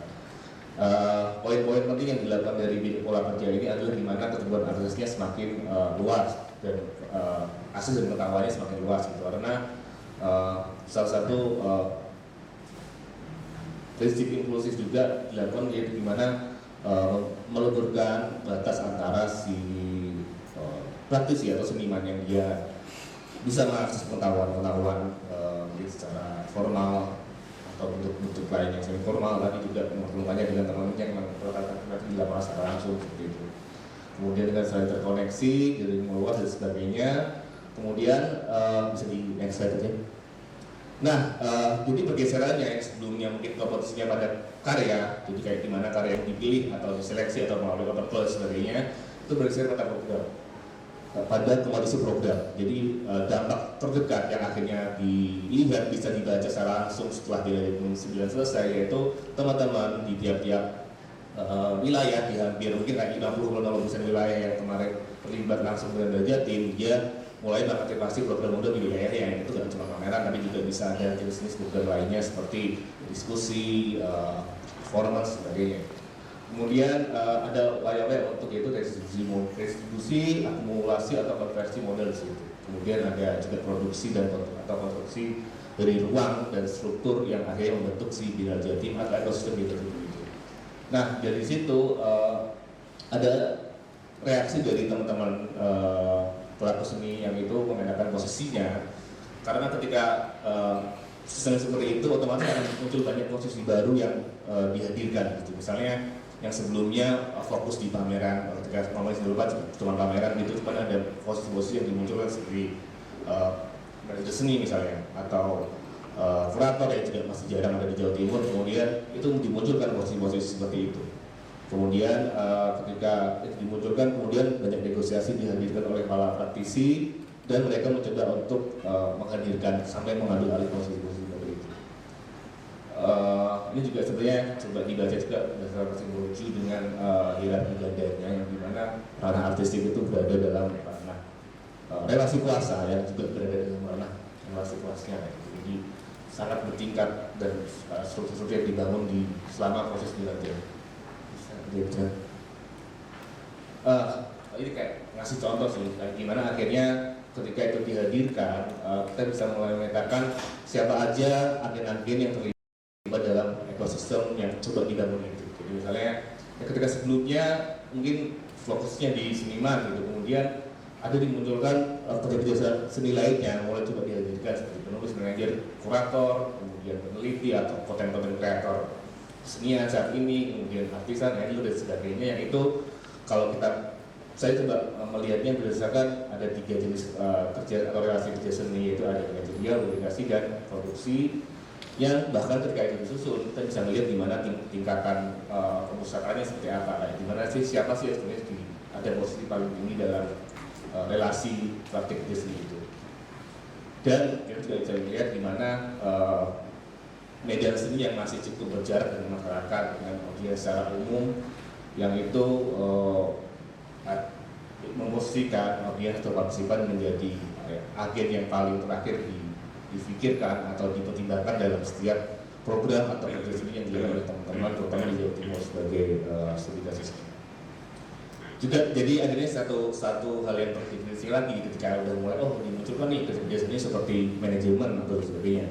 Kemudian akan diteliti lagi ketika proses manajemen itu kan cukup kaku gitu kan.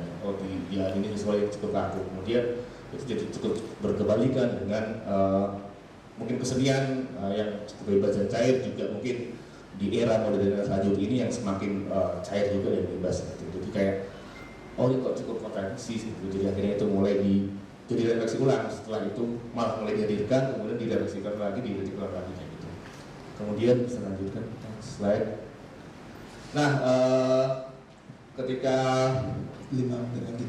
ketika sudah mulai dimulai digitalisasinya seperti itu, kemudian ada nih kita mulai membaca kayak apa sih yang akhirnya memunculkan imajinasi tentang ekosistem seni terutama Jawa Timur. Jadi kita mengatakan dari awal apa kendalanya, kemudian kita melihat ada sentimen degradasi dan golongan yang masih cukup kuat di Jawa Timur di tiap-tiap kota lah. Jadi kayak gimana misalnya seniman-seniman yang lebih senior cukup berjarak dengan junior yang hari ini masih sekolah seni, kemudian dia pulang dan mengisi program, dan masih cukup berjarak dengan itu.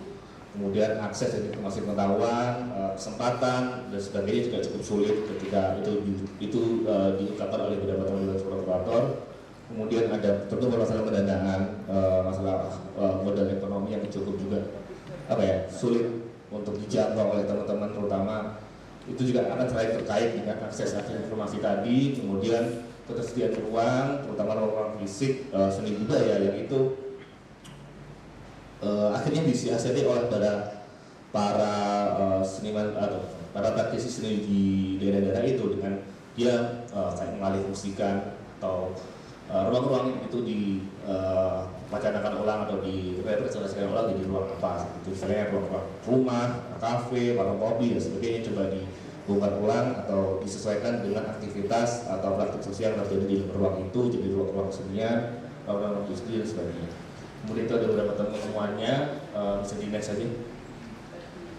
Sebenarnya ini saya coba mengatakan sih misalnya gimana imajinasi itu dibangun dan coba didekatkan pada konsep Borju tentang modal, tentang modal sosial, kultural, ekonomi dan simbolik, kayak gimana keterkaitan antar imajinasi itu dan gimana upaya-upaya itu akan terkait dengan proses akumulasi dan konversi modalnya. Kemudian dari situ bisa dibaca kayak seninya jadi sangat kompleks, kita ngomongin ekosistem seninya mau seperti apa. Jadi kayak karena banyak keterbatasan, jadi akhirnya teman-teman mencoba untuk memunculkan dulu sejak pada memunculkan agen-agen yang akan terlibat dan mengelola ekosistem di daerahnya. Walaupun mungkin akan cukup sulit untuk menolak spesifikasi gitu, dia harus fokus ke kerja seni apa, tapi itu harus diaturkan dulu pada akhirnya karena itu sebelumnya belum ada, jadi kayak cukup tertinggal jauh dengan teman-teman terutama yang berada di pusat kesenian. Terus terakhir, jadi fokus dari temuan sementaranya adalah gimana imajinasi itu dibangun berdasarkan, jika saya meminjam diagram dari Paul Baran, itu dia mengutip dan di ranah teknologi informasi dari yang sebelumnya terpusat kemudian desentralisasi desentral itu dengan banyak pusat-pusat baru, kemudian di tiap-tiap pusat baru itu memungkinkan untuk satu sistem atau jaringan kesenian yang semakin terdistribusi, artinya dia tidak perlu lagi kembali ke pusat untuk akhirnya lebih atau terbaca dalam media seni yang lebih berbasis seperti itu. Mungkin itu sudah sebut. Terima kasih.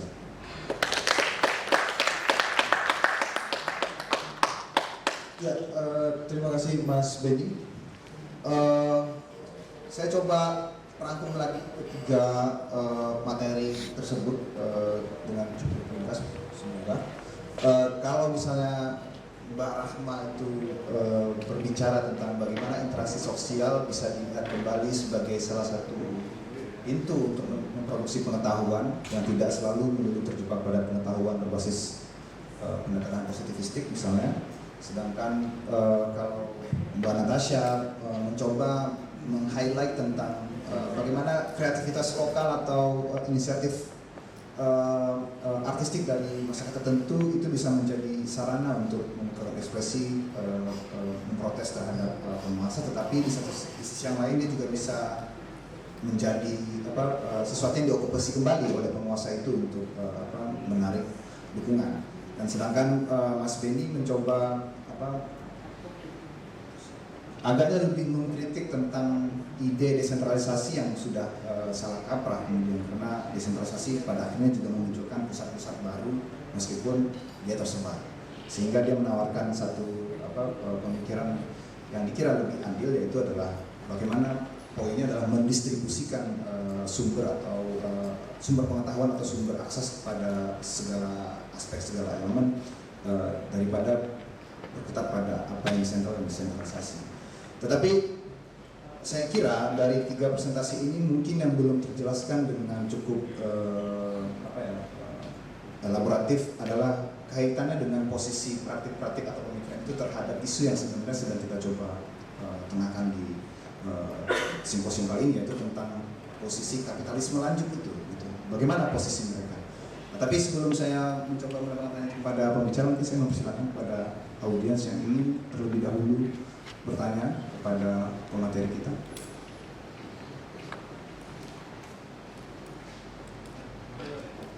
Ya, ada Pak Nindit dan ada, silakan mungkin maju ke depan, maju ke depan atau bagaimana? Oh ya, menggunakan.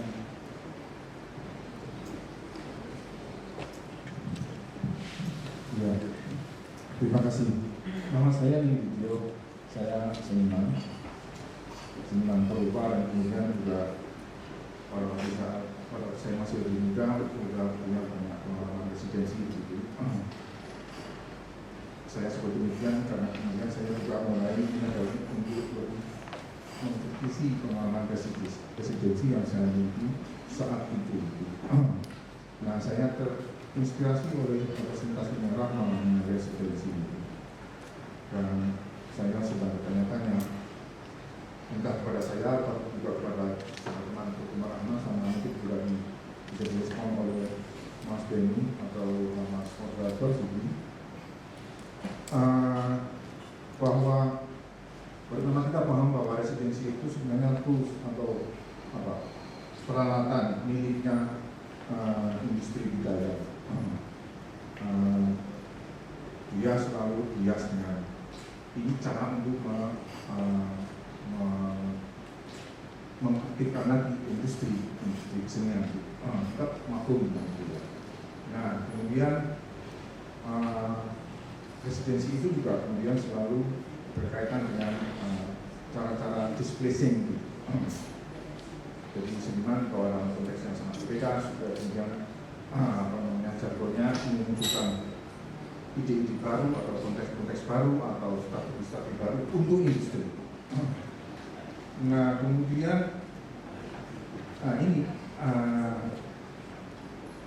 presentasi Mbak Rahma ini residensi yang dia kelola atau akan dia kelola di desa yang konsumsinya secara geografis secara pegunungan di Dieng begitu. Itu dalam presentasinya saya kok melihat seperti sedang dalam petik mempromosikan kondisi sosial geografis masyarakat desa yang konturnya berhubungan. Tadi menarik sekali menunjukkan bahwa rata-rata masyarakat di sana memiliki pengetahuan lokal yang tadi disebutkan biasanya tidak tertarik untuk mengakumulasikan pengetahuan itu karena pengetahuan yang menumpuk yang tidak baku dan kemudian hanya dipakai sebagai cara bertahan. Membandingkannya dengan misalnya pengetahuan umum yang dimiliki oleh orang katakanlah seniman dari kota yang lebih agresif dalam arti itu. Nah, kemudian saya jadi agak sedikit resah karena kemudian residensi yang akan dikelola di wilayah pegunungan kayak ini kan saya jadi ingat dengan istilah greenwashing. Saya kurang tahu apakah ini istilah yang tepat, istilah yang tepat saya pakai Pamda karena asumsinya kalau ada seman-seman yang tidak ada kota usung ke desa dengan kontur dukungan kayak ini, kemudian membaca ragam corak budaya di desa gitu, kemudian saya kok agak khawatir dengan itu, ya tentu saja orang di desa apalagi di pegunungan mereka hidup di atas tanah dengan tanahnya, jadi soalnya apakah seniman dari kota ini akan membunyikan suara mereka, apakah mereka bisa bersuara atau kemudian apakah mereka akan mengeksploitasi, ini kan jadi pertanyaan saya sebenarnya, mungkin bisa direspon oleh Mbak Rama. Terima kasih. Ya, langsung saja mungkin Mbak.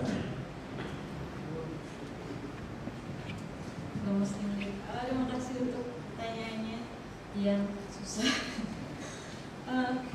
Mungkin aku menangkap pertanyaan Mas Nindi itu mungkin kekhawatiran akan mungkin dibilang greenwashing, mungkin kayak memframing sebuah ruang atau meromantisasi gitu.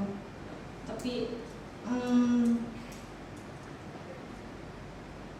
dan pertanyaan tentang apakah itu akan membunyikan suara mereka atau malah mengeksploitasi, sebetulnya aku nggak tahu apakah sudah menjelaskan dulu, tapi dalam praktiknya sebetulnya kami mencoba untuk tidak meromantisir, maksudnya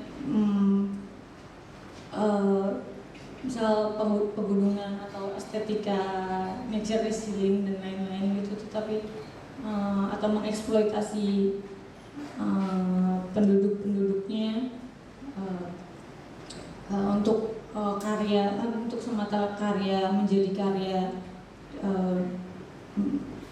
bagi si peserta atau seniman gitu. Karena sebetulnya inti dari program ini tuh tidak hanya pada kesenian, tetapi juga lebih ke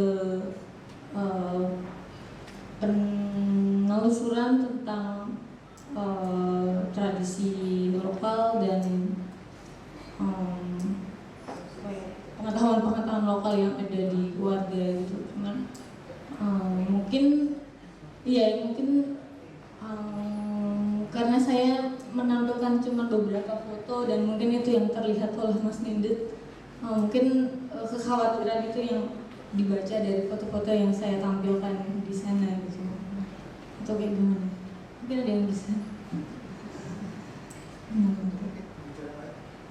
Pembicara yang lain mau menanggapi, mungkin Benny yang juga punya pengalaman mengelola residensi-residensian. Kalau dari pengalaman mengelola residensi terutama selama proses kajian kemarin juga itu juga jadi kritik ke kami juga ya, kayak gimana ketakutan untuk mengeksotisasi itu gitu. Eksotisasi gimana dia datang kemudian kita ngomongin dampak atau dampak langsung itu juga cukup sulit. Kita harus mulai bernegosiasi dengan itu sebenarnya yang akan dari pengalaman kemarin. Jadi kayak gimana yang akhirnya jadi orang yang membarrier itu adalah pengelolanya juga, dia yang benar-benar tinggal di situ, dia sebagai orang yang kayak secara kultural dia tadi dia tinggal di situ, dia mengalami itu sehari-hari, kayak gimana akhirnya dia akan mengelola dan membantu dan mempertemukan apa yang dibawa oleh teman-teman residensi itu juga akhirnya bisa melebur lagi dengan masyarakat yang di situ gitu. Mungkin itu sih jadinya kayak, tapi yang akhirnya terbantu pada akhirnya saat itu residensi adalah gimana sudut pandang baru itu mulai dibuka. Bukan sudut pandang baru sih, mungkin sudut pandang yang akhirnya terlewat karena kita udah sehari-hari tinggal di situ. Kita yang biasa tinggal di situ akhirnya dengan ada teman-teman baru yang dari luar yang sama sekali dia tidak tahu tentang lingkungan wilayah itu, kemudian dia datang dan mulai membaca lagi. Jadi kalau sebenarnya siasat yang dilakukan oleh teman-teman terutama di Tulungagung itu dipertemukan antara seniman yang residensi dengan teman-teman lokal yang tinggal di situ, entah dengan warga, entah dengan Karang Taruna, entah dengan, jadi dia akan bernegosiasi dan kita menjadi jembatannya gitu. Itu sih mungkin secara praktik ya.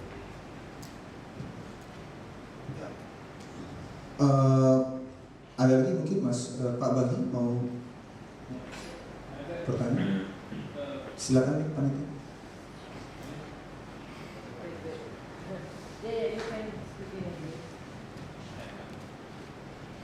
Sorry for not following it fully because I got little translation. But this your question about the height as looking in a state of dominance and walking as some form of joy or freedom, whatever it is. You know, the idea of the bird, flight of the bird, the soaring, idea of soaring, has always been part of cultures. The scene from top was never seen as a problem. So when did it become a problem is a question. So if you, like in all mystic literature, poetry, you will find the idea of soaring. The bird's view is a very brilliant view. You know, it's like this moves and it moves in large numbers. When did it become a problem? Is a question that may help you, because if it is between that view and this view, we have given up a huge tradition of thinking of soaring, of going up and thinking. In mystic tradition, Buddhism, everywhere you will find the idea of that I soar, went up like a bird. So it will be interesting because modernity corrupts ideas, but also the problem is to not corrupt so much that we don't have access to other ideas. Now that's where the problem could be. Because even Sattu and everything, they come from a certain tradition, but the idea that is opposed to that is where the problem will become. And just as it's a common side. And one more comment to your last diagram. This centralized, decentralized and distributed, this is, I was telling you, this is something that has been there now for some time. But you know, now the networks are distributed and centralized simultaneously. So they form the nexus. Because like Facebook uses the distributed but centralized. So you can, so there by networks they produce a, like what is the new imaginary of network that doesn't, they're not opposed to each other. They're just history of the network. And now the new thinking is the myceliums, which is interesting how the mushroom grows the mycelium, because it's a very kind of, it's coming from biology and evolutionary studies. And they seem to suggest that the idea of humans or animals is insufficient, so the fungi and all these things are now. You may look at that structure. Mycelium formations. Thank you. Ya, terima kasih pada Bapak Beji. Saya mau diterjemahkan atau?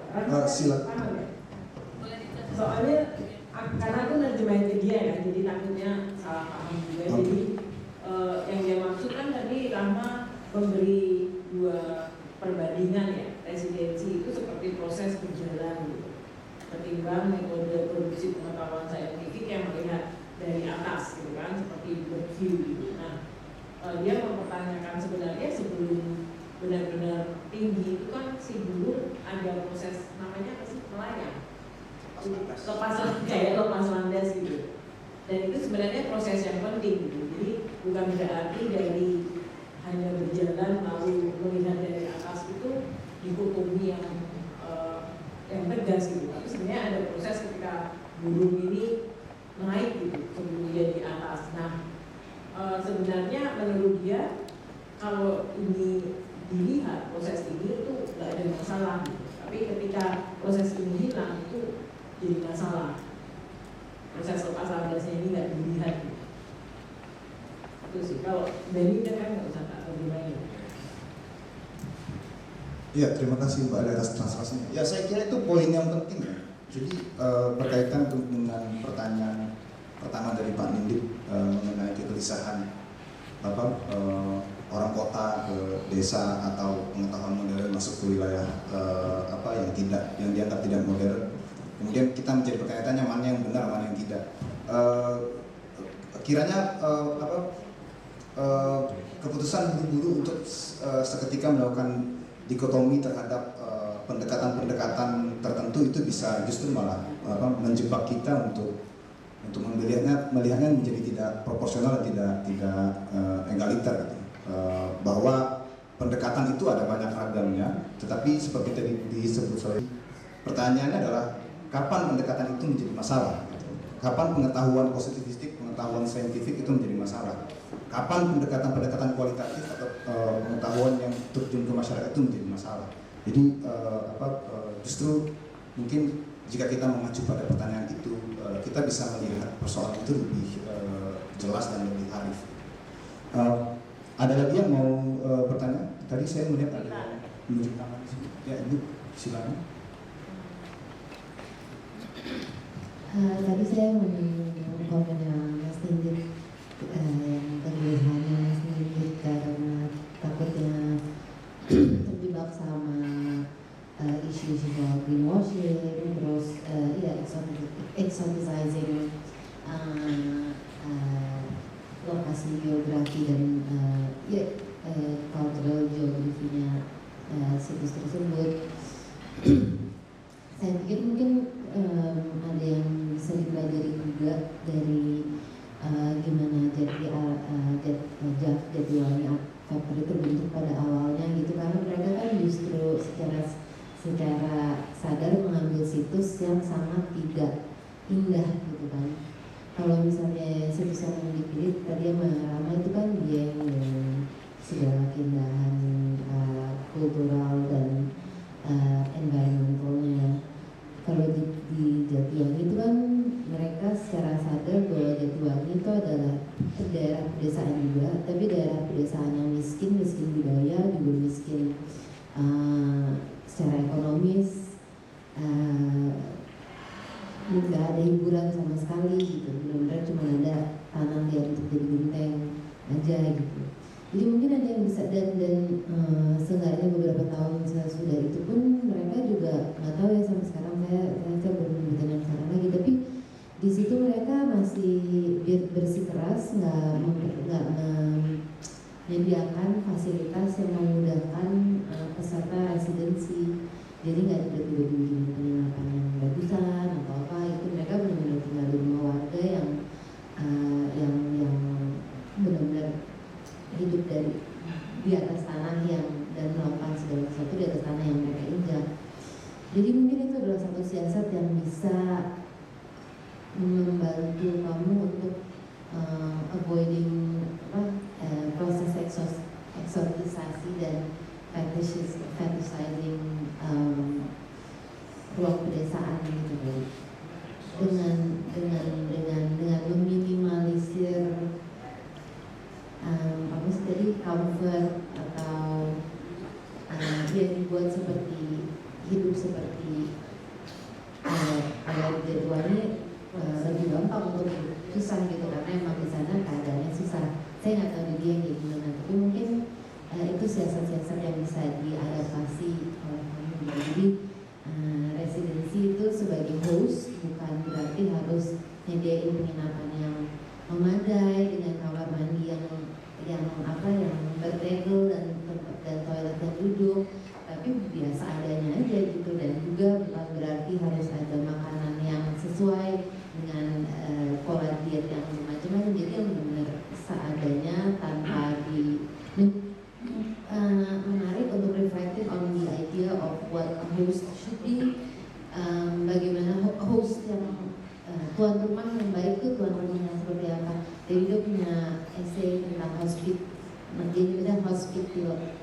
hospitality, pokoknya dia reflecting on the idea of hospitality itu, keramahan menjadi tuan rumah itu kayaknya bisa membantu kalau kamu lagi mau mikirin cara hosting residensi yang untuk melampaui apa yang tadi Mas Nindi rasakan. Semoga cukup jelas. Kalau nggak bisa dibantu. Ya, dari Mbak Rahma ada yang mau tanggapi barangkali atau Benny?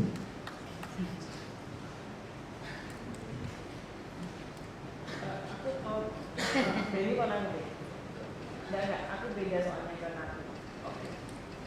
Sebenarnya aku mungkin respon dikit ya, tapi dalam bahasa Indonesia. Ya itu ya sebenarnya masih di apa ya, kayak ditelusuri lagi dalam tawaran distribusi gitu. Kayak gimana, terutama karena mungkin kita cukup terbantu oleh teknik, jadi itu dimudahkan dengan jaringan-jaringan itu. Tapi kita ngelihat gimana lagi, kayak kita melihat banyak pengusahaan kembali sebetulnya pasca pandemi yang perlu direvisi juga, kayak gimana akhirnya mulai berkumpul lagi peserta seninya, teman-teman mulai berpindah secara fisik, secara pribadi mulai berpindah lagi gitu ke peserta kesenian. Kemudian meninggalkan begitu saja apa yang sudah diupayakannya dalam 2 tahun pandemi gitu. Itu sebenarnya akhirnya perlu dikaji lagi, karena dalam memetakan bidang yang dilakukan kemarin kan, itu mulai terlihat gimana banyak ragam praktik artistik atau kerja seni, karya-karya seni, kemudian dari yang dengan banyak isu juga tentunya, yang itu mereka tidak begitu terbaca. Sebenarnya itu yang coba dibahas dan memunculkan cara kerja yang desentralisasi itu. Kemudian dikritik ulang lagi kayak gimana keterbacaan dari tiap-tiap kota-kota itu atau pelaku di tiap kota itu mulai muncul. Kemudian mulai terlihat dampaknya pasca Bela Jati misalnya, banyak di kota-kota yang sebelumnya kalau Jawa Timur itu Surabaya, atau mungkin kalau secara pariwisata Banyuwangi gitu, kemudian mulai Madiun, Nganjuk, kemudian ada Bondowoso, kemarin sudut kali saya juga ke Tangsel gitu. Kemudian ada teman-teman dari Madura juga, kita dengan program dijemputin juga gitu. Maksudnya jadi semakin terbaca, dan itu sebenarnya saya melihatnya dan mulai membaca ya, mungkin karena mulai memperhatikan juga pasca pandemi, setelah pandemi itu mulai mereka menunjukkan apa yang mereka lakukan, dan akhirnya dengan siasat digitalisasi ini mereka mau mengelola lagi dokumentasinya, arsip-arsipnya untuk dipublikasikan lebih lanjut. Jadi dia mulai mengambilnya dari situ. Ya, Barang. Ya. Jadi ya mungkin aku menanggapi pertanyaan tadi soal apa yang menjadi masalah ketika apa yang menjadi problem ketika itu melihat dari atas. Sebetulnya ya mungkin itu salah satu yang aku miss, jadi aku melakukan dikotomi tanpa melihat dari area. Tapi sebetulnya ada yang membuat aku kadang melihat bagaimana pandangan yang sifat positifistik itu ya ini selalu sering digunakan dalam ranah akademis, tetapi kadang hal-hal seperti itu ketika kita berada di dalam masyarakat, kadang beberapa orang mungkin menjadikan itu sebuah standar gitu, karena ketika kamu dalam masyarakat bercerita bahwa oh di sana ada nunggu atau ada simbah-simbah yang menunggui sebuah pohon atau apa gitu. Tapi karena si orang ini melihat, tapi kan nggak ada buktinya, tidak ada bukti yang jelas yang bisa kita rasakan gitu. Nah, menurutku meskipun seseorang tidak bisa merasakan keberadaan sebuah roh itu misalnya di dalam situs tertentu, bukan berarti menurutku kepercayaan itu atau kehadiran itu menjadi tidak valid atau benar-benar tidak ada gitu. Karena kadang pandangan positifistik tuh meniadakan hal-hal yang seperti itu. Jadi bagiku yang mungkin menjadi kekurangan dari atau menjadi problem bagiku tentang pendekatan yang saintifik itu seperti itu sih. Ya, Mas yang di sana mau bertanya? Ya, silakan. Ya, selamat sore. Saya Anton. Sungguh menarik cerita kita sore hari ini dari 3 berita yang bimbang tahun ditambah oleh semacam provokasi dari Jitri.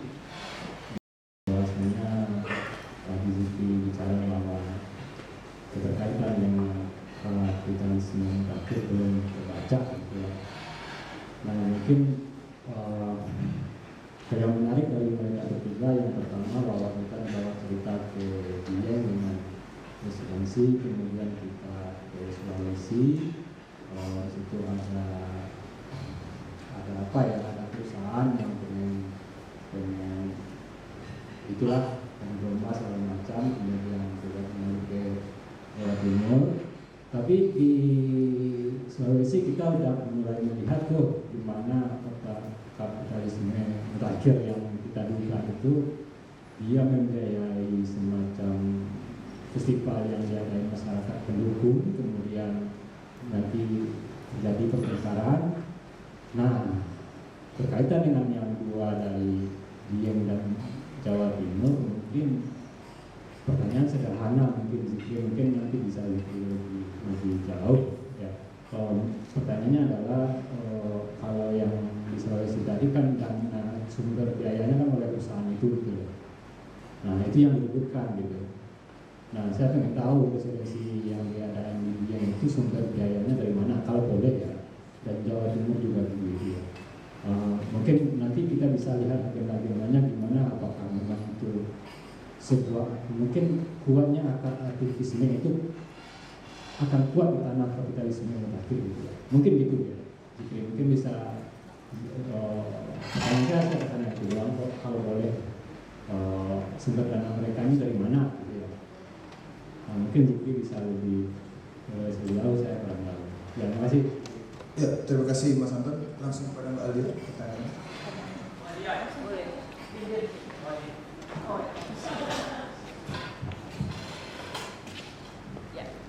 Terima kasih. Memang kalau judul kapitalisme lanjut itu mungkin juga provokasi ya. Jadi kalau kemudian kita ingin mendefinisikan atau kita ingin secara konkret gitu membahas dalam forum ini, saya kira dia sifatnya lebih invisible gitu. Jadi itu mungkin kita mengada-adakan musuh bersama sehingga kita merasa sedang melawan sesuatu gitu. Jadi metafornya seperti itulah kenapa kata kapitalisme lanjut itu ada di forum ini gitu. Tapi dua kata kunci yang lain yaitu seni dan aktivisme, saya ingin mengaitkannya kemudian dengan tema besar yang lain tentang gerakan translokal. Nah, kenapa tiga pembicara yang kami hadirkan di sini bersama juga karena mereka berasal seperti yang dibilang Anton tadi, karena lokalitasnya berbeda-beda. Nah, visi Yayasan Biennale ke depan adalah menghubungkan lokalitas yang berbeda ini sehingga ada satu gerakan bersama atau ada jejaring gitu. Dalam diagramnya Benny tadi yang distributed knowledge itu ya. Nah, saya ingin ini lebih komentar sih sebenarnya, bukan benar-benar pertanyaan. Apakah memang ke depan itu kalau teman-teman di Sangin misalnya, nah itu apakah kemudian gerakannya ini juga terhubung dengan gerakan-gerakan lain yang sebenarnya serupa, misalnya ibu-ibu di Kendeng atau teman-teman di mana yang Jambi itu timbang Bali misalnya, ya kan? Nah, bagaimana misalnya Natu sebagai peneliti juga melihat ini dalam konteks translokalitas yang lebih besar itu. Lalu mungkin nanti ke Benny dan Rahman juga apakah dalam proyek-proyek yang dikerjakan oleh seniman di lokalitas itu juga masuk ke wilayah-wilayah yang mungkin aktivismenya lebih terasa seperti yang dicontohkan oleh Natu misalnya. Apakah ada proyek-proyek yang secara langsung dia mengarah pada pembicaraan tentang isu tertentu? Ya, terima kasih Mbak Alia. Mungkin langsung ke Mbak Natasha dulu. Terima kasih Mbak Ari. Yang bisa mungkin saya tanggapi adalah memang saya sebagai peneliti sekaligus juga saya membantu pergerakan ini sendiri, dan kami sebenarnya mencoba membuat sebuah gerakan bersama antara ini sih lebih kayak masyarakat yang juga sedang melawan perusahaan tambang di wilayahnya masing-masing. Misal tambang di Wadas, kemudian tambang di wilayah lainnya di Banyuwangi misal, kemudian tambang nikel, tambang lainnya yang kami kumpulkan di dalam sebuah WA group pada saat ini masih dalam bentuk yang sangat kecil, ada sekitar 10 sampai 13 masyarakat grassroots yang ada di situ, karena kami approach-nya melalui Instagram ataupun Twitter mereka. Kemudian kami mengajak bersolidaritas, karena bahkan sebelum adanya itu misal tadi di sesi pertama juga kita melihat bahwa Twitter ataupun Instagram itu menjadi hal yang penting gitu dalam aktivisme, dan memang itu sangat penting gitu. Ketika kita bisa berkoneksi dan bersolidaritas dari situ, kemudian kita bisa membawa dan menggunakan ini sebagai gerakan bersama yang mungkin sekarang belum terlalu besar gerakan yang kami buat karena emang ada beberapa kendala. Kami akan mencoba lebih kayak membuat gerakan setiap hari tambang. Misal kami membuat advokasi ke presiden bahwa masyarakat yang berada di grassroots sedang terancam kehidupannya gitu.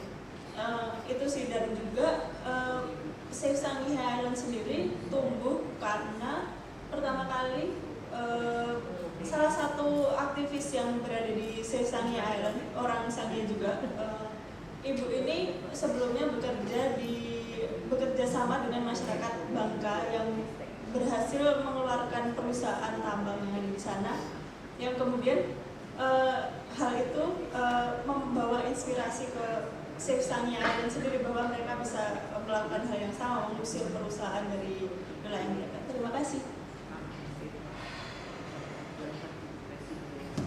Mau ditanggapi singkat Beni atau Rahma tentang pembiayaan?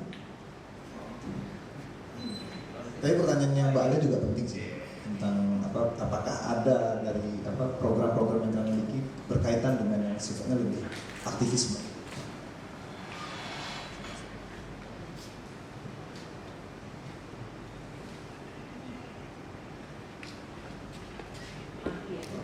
Mic-nya bermasalah.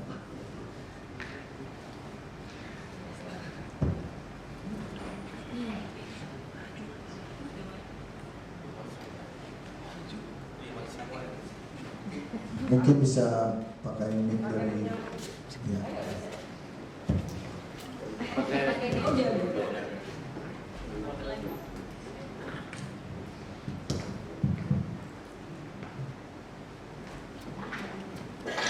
Mungkin aku sedikit menanggapi Mbak Alia dulu. Jadi secara langsung maksudnya kita benar-benar terlibat dalam gerakan itu bisa dibilang belum benar-benar secara langsung, tapi kita mencoba berbaur dengan komunitas-komunitas yang terkait aktivisme. Jadi ada beberapa komunitas yang kayak menolak penggundulan lahan, terus ada yang menolak tentang penanaman bor baru, karena di sana juga ada beberapa site geothermal dan ada beberapa komunitas yang memang aktif menyuarakan kayak penolakan untuk itu. Maksudnya kami sendiri pun sebagai tim untuk benar-benar masuk ke situ sebetulnya belum bisa, tapi sudah mulai mencoba berbaur bersama teman-teman aktivis yang ada di sana. Kemudian tadi pertanyaan soal dana, agak bingung sih, tapi sebetulnya dari program residensi ini dibiayai oleh yayasan. Jadi kami mencoba membuat sebuah yayasan dan mengelola beberapa program, salah satunya adalah program residensi. Sejauh ini yayasan ini belum mendapatkan sponsor dari pihak lain, jadi secara murni disokong oleh si founder dari yayasan ini. Silakan. Oke, menanggapi dulu kali ya. Jadi kalau di Jawa Timur kemarin sangat banyak sih Mbak teman-teman yang akhirnya mengkritisi juga apa yang berdasar timpang, apa yang siapa melalui pemerintah ataupun perusahaan-perusahaan gitu. Misalnya di Lumajang itu juga ada teman-teman yang mengusulkan untuk bikin satu karya, jadi yang spontanitas ada penambangan juga situ. Kemudian tapi sebenarnya jaringan atau mungkin yang lebih di Banyuwangi di Banyuwangi kemarin ada yang dia mengkritiki jalanan yang sangat gelap karena melewati sawah-sawah, kemudian di situ ada penerangan, banyak terjadi tindakan kekerasan di situ. Kemudian dia membuat instalasi seni lampu-lampuan di situ gitu. Jadi dia kayak banyak hal kayak gitu dilakukan di berbagai kota di Jawa Timur. Kemudian juga sebenarnya malah kita juga akhirnya saling belajar bahwa di Jawa Timur sebenarnya yang cukup kuat secara jaringan sebelum akhirnya teman-teman mulai menyadari untuk membangun jaringan itu malah teman-teman yang bergerak emang di jalanan atau literasi atau perpustakaan kayak Perjal kita malah bercermin dari mereka, kita merefleksikan pola kerja mereka sangat lebih cair dan lebih berjejaring bersama lain daripada kelompok-kelompok seni yang ada di Jawa Timur sebenarnya. Jadi kita belajar dari mereka kayak Perjal di tiap kota, gimana mereka bisa nyambung, saling dukung, atau teman-teman juga Perjal dekatnya sama seni-seni cukil gitu. Dia melalui jalur-jalur seperti itu. Kemudian kalau untuk pendanaan Bila Jatim yang ke-8 itu dia sama sekali tidak ada pendanaan, jadi dihidupi mandiri oleh teman-teman yang melakukan program. Jadi di 2021 itu dapat satu funding dari Guter, cuma itu satu-satunya funding yang akhirnya dari sebagian funding itu dibagi ke 115 program. Jadi tiap program itu kayak dapat 500.000, 1 juta gitu. Jadi mereka selebihnya mengusahakan sendiri untuk misalnya di mana.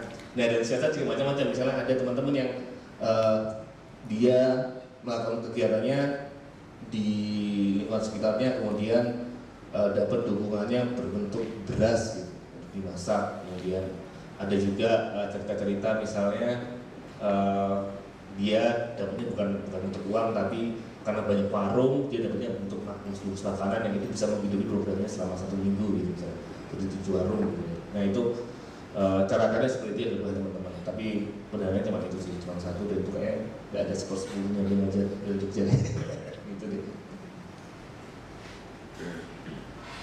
Ya, masih ada satu pertanyaan ini. Saya mau tanya panitia, apakah masih boleh satu pertanyaan? Ya, silakan. Mic-nya di sini tolong panitia. Oh ya, ada di sini.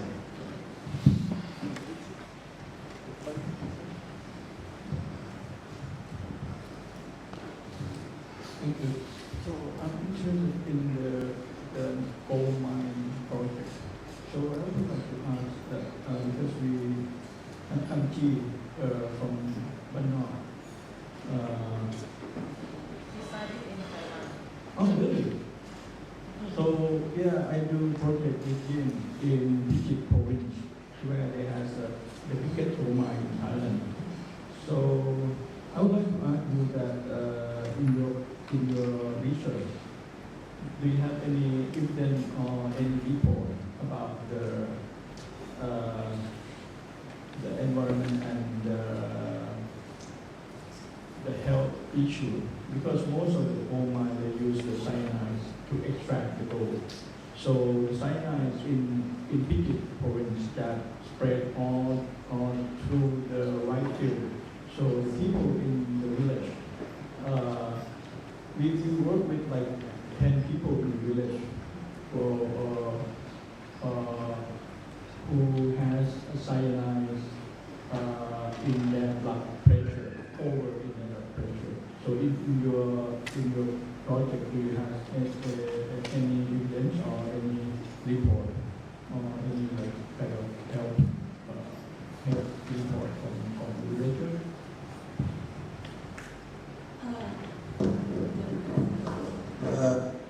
Boleh kalau mau bahasa Inggris. I'll try to use English.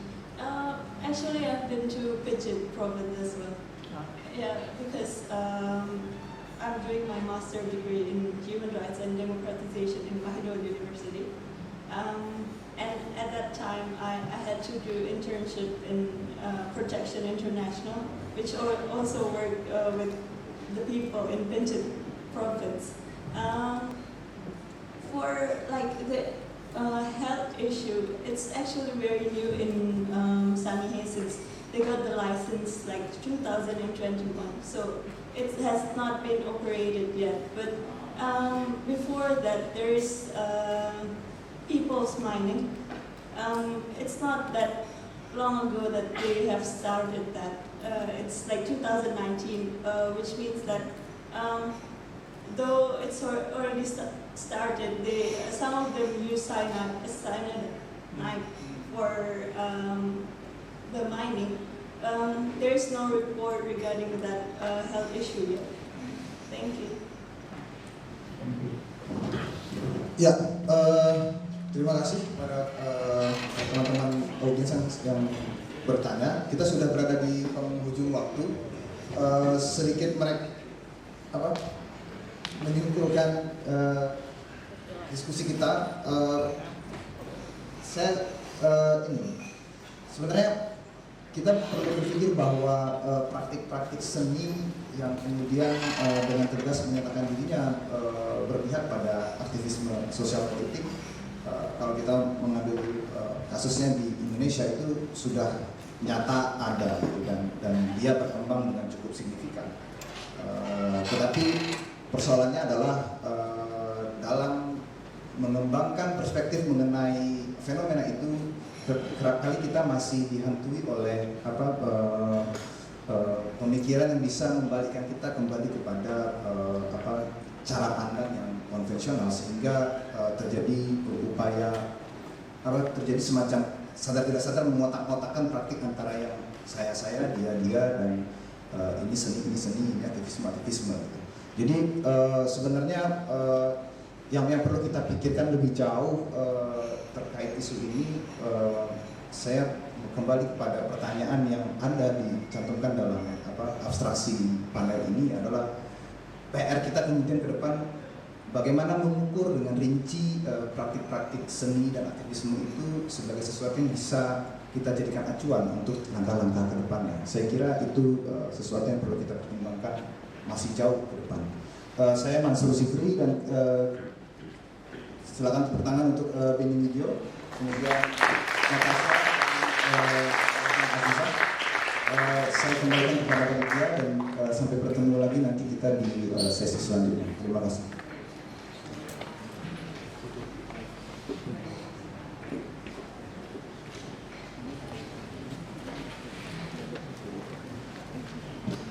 Terima kasih kami sampaikan kepada Mas Mansur Zikri yang telah memandu jalannya diskusi mengenai seni dan aktivisme di tengah kapitalisme mutakhir. Diumumkan untuk Bapak Ibu yang berbahagia, sesi berikutnya yakni sesi 3 mengenai gerakan perempuan dan dekolonisasi yang akan dimulai seusai Coffee Break selama 15 menit. Sehingga kepada hadirin kami silakan untuk beristirahat, dan sesi selanjutnya akan kita mulai pukul 15.45. Terima kasih.